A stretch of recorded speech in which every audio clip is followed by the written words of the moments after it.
বাঙালি খানায় সবাইকে স্বাগত জানাই। আপনারা তো অনেকভাবে কাতলা মাছ রান্না করেছেন, একবার আমার মতন করে সহজ পদ্ধতিতে আপনিও শিখে নিতে পারবেন ছোট ছোট টিপস সহ। আজকে আমি এখানে পোস্ত কাতলা কিভাবে রান্না করলাম, চলুন সেটা একবার দেখে নেওয়া যাক ভিডিওর মাধ্যমে। আশা করছি আজকের ভিডিওটি ভালো লাগবে। সকল বন্ধুদের কাছে অনুরোধ করছি সম্পূর্ণ ভিডিওটি দেখার।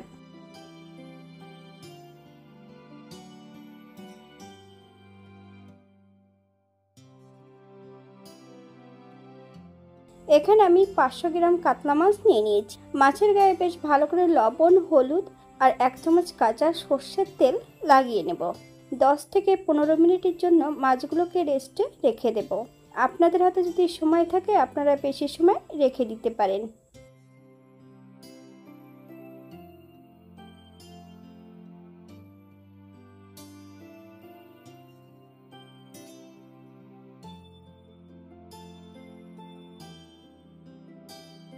একটা কড়াইতে বেশ কিছুটা সর্ষের তেল অ্যাড করেছি। তেল গরম হওয়া পর্যন্ত অপেক্ষা করতে হবে।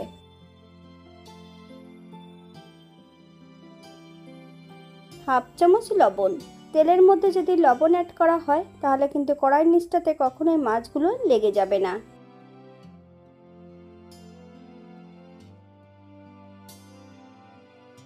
এক এক করে আমি সম্পূর্ণ মাছগুলো কড়াইতে অ্যাড করব।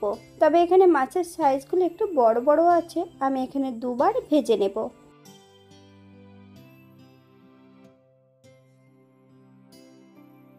মাছগুলো বেশ উল্টিয়ে পাল্টিয়ে ভেজে নিতে হবে।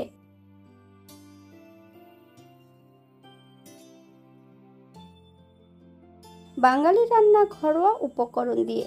আপনাদের যদি রান্নাগুলো পছন্দ হয় তাহলে চ্যানেলটি সাবস্ক্রাইব করে দিয়ে পাশে থাকবেন।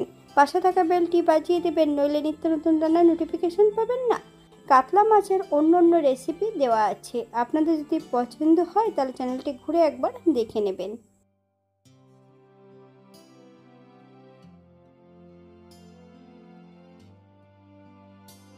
সম্পূর্ণ মাছগুলো ভেজে নিয়েছি। আপনারা এর থেকে কম বেশি মাছগুলো ভেজে নিতে পারেন। একই তেলে রান্না করব। ফোড়নে রেখেছি কালো জিরে।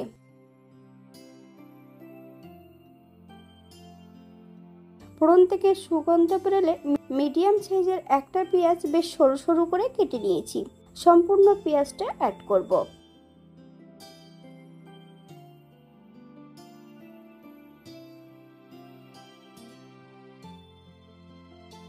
হাফ চামচ লবণ। আপনারা স্বাদ অনুসারে লবণটা অ্যাড করবেন।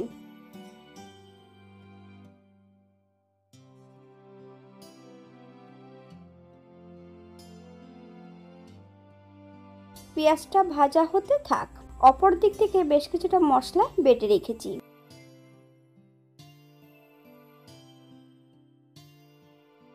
1 চামচ সাদা জিরে, 1 চামচ ধনে, 2 চামচ পোস্ত বেশ মিহি করে বেটে নিয়েছি। এই পর্যায়ে অন্য উপকরণগুলো অ্যাড করে নেব। হাফ চামচ কাশ্মীরি লঙ্কার গুঁড়ো, হাফ চামচ হলুদ গুঁড়ো, 1 চামচ আদা বাটা, 1 চামচ শুকনো লঙ্কা বাটা। সামান্য একটু জল দিয়ে মশলাটা বেশ ভালো করে মিশিয়ে নেব। এই পর্যায়ে মিডিয়াম সাইজের একটা টমেটো বেশ সরু সরু করে কেটে অ্যাড করেছি। আপনারা যদি পছন্দ করেন তাহলে পরিমাণে বাড়িয়ে দিতে পারেন। 7 থেকে 8 কোয়া রসুন 90% মতন বেটে নিয়েছি। সম্পূর্ণ রসুনটা অ্যাড করে দেব।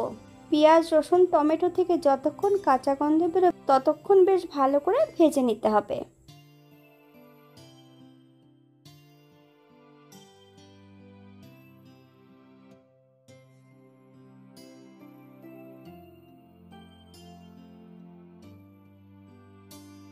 পর্যায়ে অ্যাড করব সম্পূর্ণ মশলা। মশলাটা অ্যাড করার পর মিডিয়াম আঁচে বেশ কিছু সময় মশলাটা কষিয়ে নিতে হবে। এখানে আমি স্বাদের জন্য সামান্য একটু চিনি অ্যাড করব। আপনারা যদি পছন্দ করেন তাহলে পরিমাণে বাড়িয়ে দিতে পারেন।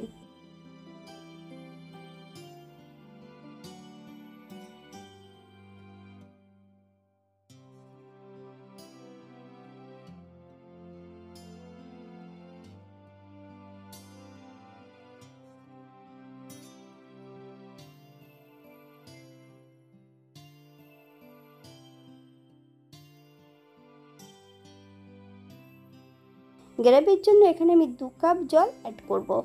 আপনাদের যতটা গ্রেভির প্রয়োজন আপনারা ততটা জল অ্যাড করতে পারেন। হালকা হাতে নেড়ে চেড়ে মিশিয়ে দিতে হবে। গ্যাসের ফ্লেমটা হাইতে রেখে 4 থেকে 5 মিনিটের মতন প্রথমে রান্না করে নেব।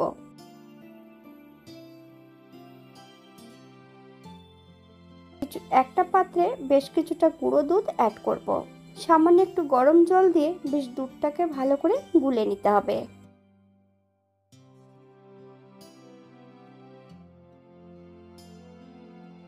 এই পর্যায়ে ঝোলের মধ্যে সম্পূর্ণ মাছগুলো অ্যাড করে দেব, তবে গ্যাসের ফ্লেমটা কিন্তু হাইতে রাখতে হবে।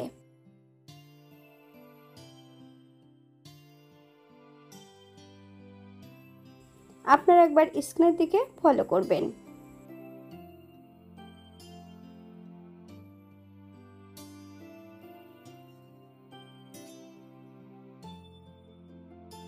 বেশ কয়েকটা কাঁচা লঙ্কা ফালি দিয়ে অ্যাড করব। 5 থেকে 7 মিনিটের জন্য ঢাকা দিয়ে দেব মিডিয়াম আঁচে। 7 মিনিট পর এই পর্যায়ে একবার আপনারা চেক করে নিতে পারেন লবণটা।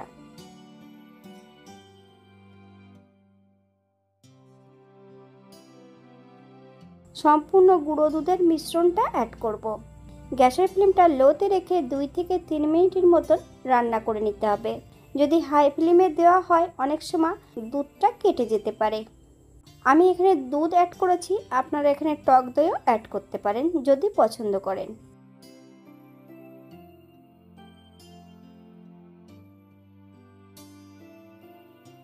হাফ চামচ গরম মশলা গুঁড়ো হালকা হাতে নেড়ে চেড়ে বেশ ভালো করে মিশিয়ে দিতে হবে।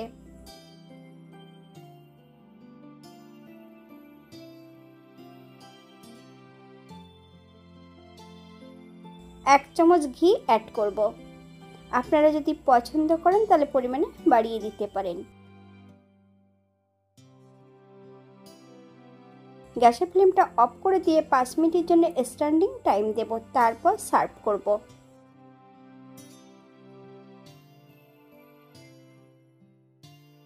এটা দেখতে যেমন ভারী সুন্দর হয়েছিল, এটা গরম ভাতে খেতে কিন্তু অসম্ভব ভালো হয়েছিল।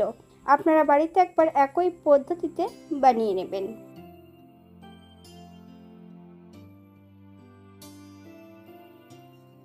এখানে যে আমি উপকরণগুলো অ্যাড করেছি আপনারা এর থেকে কম বেশি করে নিতে পারেন।